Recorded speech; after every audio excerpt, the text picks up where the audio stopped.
Ang parehong pangyayari po ngayon ng pag-aresto kay Senator Marcoleta at ang pagsisimula ng impeachment, iisa lang po ang pakay niyan.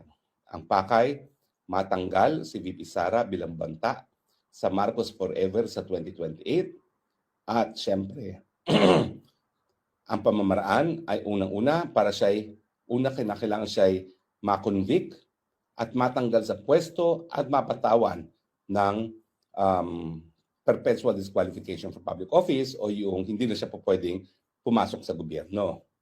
So, ano naman ang relasyon ng ginawa nila kay Marcoleta?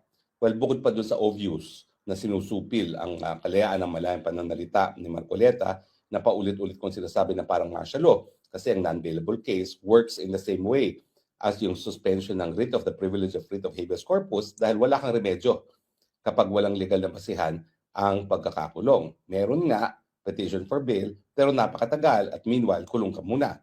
At meanwhile, tikom muna yung bibig sa loob ng kulungan. Isang dahilan nga kung bakit ako talaga, bagamat alam ko na walang ka-ebidensya laban sa akin, ay humingi ng asylum. Kasi sa tingin ko, mas importante na magpatuloy ng ating karapatan ng malayang pananalita kesa naman mabulok sa kulungan na sigurado ay magiging torturous.